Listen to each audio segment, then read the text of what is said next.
Let's learn few terms used in probability. First is experiment. कोई भी activity जिसके हम रिजल्ट्स को डिफाइन कर सके, दैट इज़ एन एक्सपेरिमेंट. जैसे डाई रोल करना, कार्ड्स पिक करना. Now next term is outcome. जो भी रिजल्ट उस एक्सपेरिमेंट का आया उसको हम आउटकम बोलेंगे. जैसे हमने डाई रोल किया तो डाई में 1 से 6 तक नंबर्स होते हैं, तो कोई भी नंबर आ सकता है, that will be the outcome. Trial is any action which has outcomes. जैसे हमने डाई रोल किया तो उसका कोई ना कोई आउटकम तो आएगा. 1 से लेकर 6 तक कोई भी नंबर आ सकता है, तो वो हो गया ट्रायल. हमारा डाई रोल करना इज़ ट्रायल. रैंडम एक्सपेरिमेंट, जिसके रिज़ल्ट हम पहले से एडवांस में प्रिडिक्ट नहीं कर सकते. जैसे जब तक हमने डाई रोल किया तो जब तक वो नंबर नहीं आएगा हम नहीं प्रिडिक्ट कर सकते कि 1 से 6 तक कौन सा नंबर आएगा. इवेंट वो सब फेवरेबल आउटकम्स हैं. जैसे मैं पूछ रही हूँ डाई रोल करने पर 5 कितनी बार आएगा, तो 5 एक बार आ सकता है, तो वो हो गया हमारे लिए इवेंट. सैम्पल स्पेस हमारे लिए टोटल पॉसिबल आउटकम्स होती हैं. जैसे डाई रोल करने पर पॉसिबल आउटकम्स क्या है, 1 से लेके 6 तक कोई भी नंबर आ सकता है, तो उसके टोटल पॉसिबल आउटकम्स हो गए 6. तो सैम्पल स्पेस हो गई 1 2 3 4 5 6.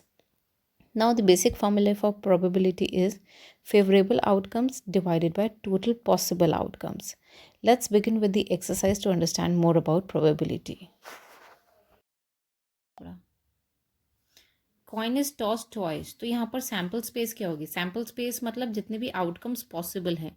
जब हमने एक कॉइन टॉस किया तो उसके पॉसिबल आउटकम्स क्या हो सकते हैं? या तो कॉइन में हेड आएगा या टेल आएगा. अब ये तो एक बार हुआ, पर जब हमने नेक्स्ट टाइम कॉइन रोल किया तो तब भी तो यही चांसेस हैं. हमने कॉइन को 2 बार टॉस किया है, तो पहली बार टॉस किया तो या तो हेड आएगा या टेल आएगा. फिर हमने सेकेंड टाइम फिर से उसको टॉस किया तो फिर से यही चांसेस है, या हेड आएगा या टेल आएगा. तो इसका सैम्पल स्पेस हो गया आपका head tail head. Second question, coin is tossed 100 times. जब हमने 100 टाइम्स कॉइन को टॉस किया तो आपको गिवन है कि उसमें से 52 टाइम्स हेड आया, तो बचे हुए टाइम्स टेल आया होगा. Means total outcomes to 100, because 100 times हमने कॉइन को टॉस किया. Of times head occurs is equals to 52. तो जो बचा हुआ होगा वो टेल्स होगा of course. So number of times tail occurs is equals to 100 minus 52, that will be 48. अब हम आते हैं अपने फर्स्ट पार्ट पे. जब हम पहले कॉमन इन्फॉर्मेशन लिखेंगे, फिर हम अपना क्वेश्चन स्टार्ट करेंगे. हमारा क्वेश्चन है, पहले हम क्वेश्चन कॉपी करेंगे. प्रोबेबिलिटी, इसमें राइटिंग मेथड आपका बहुत ज़्यादा इंपॉर्टेंट है, बिकॉज क्वेश्चन तो ईजी होता है, एक फॉर्मूला ही है जिसके बेसिस पे आपको क्वेश्चन करना है. But the most important thing is how do you present your question.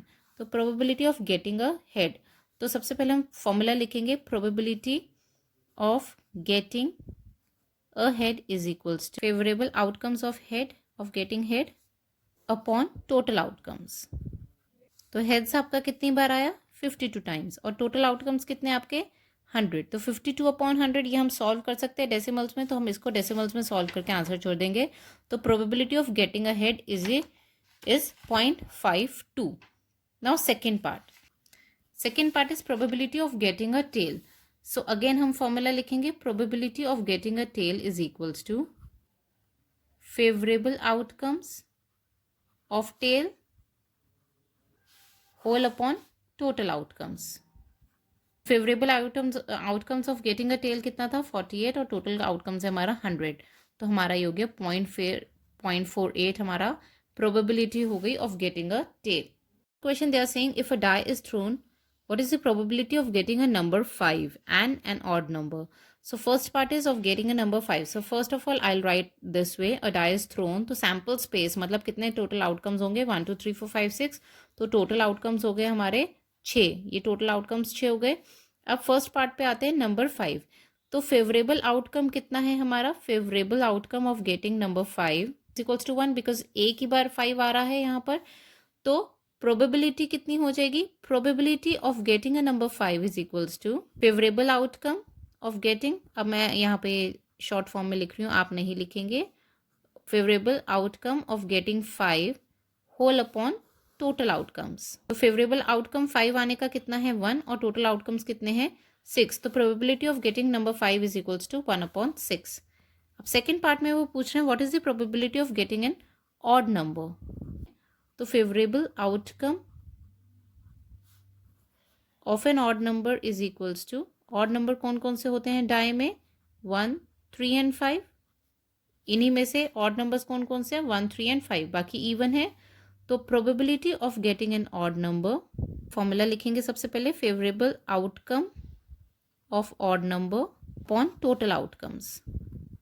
Favourable outcomes कितने हैं हमारे, 3, और टोटल आउटकम्स हैं हमारे 6, तो हमारी प्रोबेबिलिटी हो गई 1/2। यहाँ पर हमने favourable outcomes of an odd number 135 लिखा है, तो हम इसके बाद ये भी लिखेंगे कि नंबर ऑफ फेवरेबल आउटकम्स हमारे 3 हो गए। या इसको आप ऐसे कर सकते हैं, favourable outcome of an odd number, इसको ब्रैकेट में रख लीजिए, यहाँ पर लिख लीजिए नंबर ऑफ, मतलब कितने फेवरेबल आउटकम्स हैं हमारे, 3, 1, 2, 3। तो इसको आप इस तरह से भी लिख सकते हैं कि एक लॉटरी टिकट्स बिकी, 100 टिकट्स बेची, उसमें से 100 में से सिर्फ 5 टिकट्स के ऊपर प्राइस है, तो टोटल टिकट्स 100 हो गई और टिकट्स हैविंग प्राइस 5 हो गई। अब वो बोल रहे हैं आशा ने एक टिकट खरीदी थी, क्या प्रोबेबिलिटी है कि उन 100 टिकट्स में से वो एक टिकट पे प्राइस निकलेगा, या आशा ने जो टिकट खरीदी उस पर प्राइस निकलने के क्या चांसेस हैं। तो probability of getting a price, well outcomes of price upon total tickets. तो फेवरेबल प्राइस टिकट्स कितनी है, 5, और टोटल टिकट्स कितनी है, 100।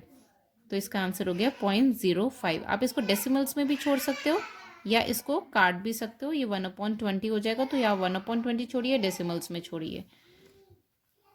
सेइंग कि there are total 13 students, 13 students में से 6 बॉयज़ हैं और बची हुई सब गर्ल्स हैं। तो अगर हम इन 13 स्टूडेंट्स में से रैंडमली कोई एक स्टूडेंट सिलेक्ट करते हैं तो क्या प्रोबेबिलिटी है कि वो गर्ल होगी। तो total students is equals to 13, number of boys 6 हो गए, तो नंबर ऑफ गर्ल्स कितनी होगी, total students minus number of boys, that is 7। तो गर्ल्स हो गई हमारी 7। Now probability of selecting a girl is equals to number of girls by total students. तो नंबर ऑफ गर्ल्स हमारी 7, टोटल स्टूडेंट्स है 13, तो 7/13 is the probability of getting, of selecting a girl. Thrown once, हमने एक die को सिर्फ एक बार throw किया, तो सैम्पल स्पेस क्या होगा, मतलब उसके पॉसिबल आउटकम्स क्या है, 1 2 3 4 5 6, तो टोटल आउटकम्स हो गए आपके 6। अब फर्स्ट पार्ट में वो पूछ रहे हैं कि what is the probability of getting an even number. तो favourable outcomes of getting an even number is equals to, outcomes कौन कौन से होंगे आपके, 2, 4 and 6। So number of favourable outcomes हो गए आप, इसको आप ऐसे भी लिख सकते हो, नंबर ऑफ फेवरेबल आउटकम्स, या number of times an even number occurs, जैसे मर्जी लिख सकते हो। तो कितने हो गए, 1 2 3, तो फेवरेबल आउटकम्स हो गए हमारे 3। Now probability of getting an even number is equals to favourable outcomes whole divided by total outcomes. Favourable outcomes हमारे 3 हैं और टोटल आउटकम्स हमारा 6 है, तो ये हो गया 1/2। तो हमारी probability of getting an even number is 1/2। In part में वो पूछ रहे हैं what is the probability of getting an even number. तो फेवरेबल आउटकम्स, अगर आप स्टेटमेंट को थोड़ा शॉर्ट करना चाहते हैं और अपना टाइम बचाना चाहते हैं तो इस तरह से लिख लो, number of favourable items of getting, number of favourable outcomes of getting odd number. तो इसमें यहाँ पे ब्रैकेट में लिख लीजिए ऑड नंबर्स कौन कौन से होंगे, 1, 3 एंड 5। तो यहाँ पर डायरेक्ट नंबर लिख दीजिए, कितने हो गए, 3। यहाँ पर हमारी पूरी ये वाली स्टेटमेंट बच जाएगी। हमने एक ही स्टेटमेंट को कंबाइन करके इस तरह से लिख दिया, number of favourable outcomes of getting odd number, जो हमें आउटकम चाहिए वो ब्रैकेट में लिखो और इक्वल्स टू उसका काउंट करके यहाँ पे नंबर लिख लो। अब यहाँ पे probability of getting an odd number equals to favourable outcomes. आप सिर्फ फेवरेबल आउटकम्स भी लिख सकते हो, पूरी स्टेटमेंट लिखने की ज़रूरत नहीं है, पूरी लिख लो अच्छा है, अदरवाइज इतना भी लिखोगे तो भी कोई प्रॉब्लम नहीं है। यहाँ पर हम टोटल आउटकम्स लिखे हैं, टोटल पॉसिबल आउटकम्स लिखे हैं, एक ही बात है। फेवरेबल आउटकम्स आपके 3 हो गए और टोटल आउटकम्स अगेन आपके 6 थे, तो ये फिर से हाफ हो गया। तो probability of getting an odd number is also half. Saying what is the probability of getting a number greater then 3, तो यहाँ पर वैसे लिखेंगे number of favourable outcome of getting 3 greater than 3। Greater than 3 कौन कौन से होंगे, 4, 5 एंड 6। यहाँ पर हम 3 इंक्लूड नहीं करेंगे बिकॉज इन्होंने सिर्फ ग्रेटर पूछा है। तो ये कितने हो गए, 1 2 3 आउटकम्स हो गए। तो probability of getting a number greater then 3 will be favourable outcomes divided by total possible outcomes. तो फेवरेबल आउटकम्स आपके 3 हैं और टोटल पॉसिबल आउटकम्स आपके 6 हैं। अगेन इसकी प्रोबेबिलिटी 1/2 हो गई। 8th क्वेश्चन में वो बोल रहे हैं कि एक बैग है, उसमें रेड बॉल्स हैं कुछ और ब्लैक बॉल्स हैं कुछ। रेड बॉल्स हैं 6 और ब्लैक बॉल्स हैं 5। तो आपकी टोटल बॉल्स हो गई 6 + 5 विच इज इक्वल्स टू 11। ये लिखकर शो करेंगे आप 6 + 5। अब वो पूछ रहे हैं what is the probability of getting a black ball. So probability of getting a black ball is equals to number of black balls divided by total balls, which is equals to 5/11. So this is the probability of getting a black ball out of 11 balls when we pick one ball at random. ना यहाँ पर आपको बोल रहे हैं 2 coins हमने simultaneously toss किए। Simultaneously toss करना मतलब इकट्ठे टॉस किए। अब जब हम 2 कॉइन्स को इकट्ठे टॉस करते हैं, जैसे हमने 2 कॉइन्स को इकट्ठे टॉस किया, तो क्या पॉसिबिलिटी है? या तो दोनों कॉइन्स में टेल्स आएगा, या दोनों कॉइन्स में हेड्स आएगा, या पहले में टेल आ जाएगा दूसरे में हेड आ जाएगा, या पहले में हेड आ जाएगा और दूसरे में टेल आ जाएगा। तो ये हमारे पॉसिबल आउटकम्स हैं। तो हमारा सैम्पल स्पेस हो गया या तो दोनों में टेल्स, या पहले में टेल दूसरे में हेड, या पहले में हेड दूसरे में टेल, या दोनों में हेड्स। तो हमारे पॉसिबल आउटकम्स हो गए 4। अब वो पूछ रहे हैं कि what is the probability of getting 2 tails. तो 2 टेल्स कब आई हैं हमारी? फेवरेबल आउटकम्स ऑफ 2 टेल्स कब है? सिर्फ एक है। 2 टेल्स जब आ रही हैं तो वो कितना हो गया? 1, यानी एक बार आ रही है। तो नंबर ऑफ फेवरेबल आउटकम्स हो गए हमारे 1। तो प्रोबेबिलिटी ऑफ गेटिंग 2 टेल्स कितना हो गया? Favourable outcome upon total possible outcomes या टोटल आउटकम्स। तो फेवरेबल आउटकम हमारा 1 है और टोटल आउटकम्स हमारा 4 है। तो ये हमारी प्रोबेबिलिटी हो गई ऑफ गेटिंग 2 टेल्स टुगेदर। फिर है हमारा सेकंड कि हमारा कोई भी टेल ना आए। तो फेवरेबल कंडीशन क्या होगी? Number of favourable outcome of getting no tail. कोई भी टेल कब नहीं आई? जब दोनों में हेड्स आया, क्योंकि इन दोनों कंडीशन में पहले में टेल आ रही है, दूसरे में टेल आ रही है और इसमें दोनों में टेल आ रही है। पर हमें कंडीशन चाहिए जब कोई भी टेल ना आए। तो वो कब होगा? जब दोनों में हेड्स आएगा। तो ये कितने हैं? अगेन 1 टाइम अकर हो रहा है। तो probability of getting no tail will be, again आप फॉर्मूला लिखेंगे, favourable outcome upon total outcomes.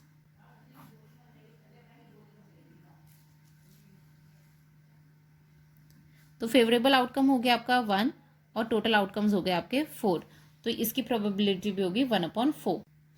Now in 10th question वो बोल रहे हैं कि आपने एक 12 कार्ड्स का सेट लिया। कार्ड्स के नंबर है 1 2 3 4 5 6 एंड सो ऑन टिल 12। तो 12 कार्ड्स हैं, उनकी नंबरिंग भी 1 2 3 4 सीरियल ऑर्डर में ही है। 12 कार्ड्स हैं तो टोटल कार्ड्स हो गए आपके 12। अब वो पूछ रहे हैं what is the probability of getting a multiple of 3। आपने कोई भी रैंडमली कार्ड निकाला, क्या प्रोबेबिलिटी है वो कार्ड जो निकलेगा वो मल्टीपल ऑफ 3 होगा। तो पहले देख लेते हैं फेवरेबल आउटकम कितने हैं मल्टीपल्स ऑफ 3 के। मल्टीपल ऑफ थ्री होंगे कौन कौन से इन कार्ड्स में? 3 6 9 एंड 12। ये जो 1 से 12 तक कार्ड्स हैं उनमें मल्टीपल्स ऑफ 3 कौन कौन से हो सकते हैं? ये 3 6 9 और 12। तो इनके आउटकम्स कितने हो गए? 1 2 3 एंड 4। तो टोटल फेवरेबल आउटकम्स हो गए आपके 4 और टोटल आउटकम्स आपके 12 हैं। तो probability of getting a multiple of 3 is favourable outcome upon total outcomes.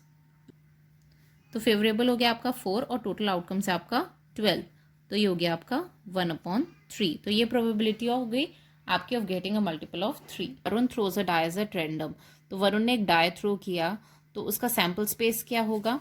Possible outcomes क्या है? या तो 1 आएगा, या 2 आएगा, या 3 आएगा, या 4 आएगा, या 5 आएगा, या 6 आएगा।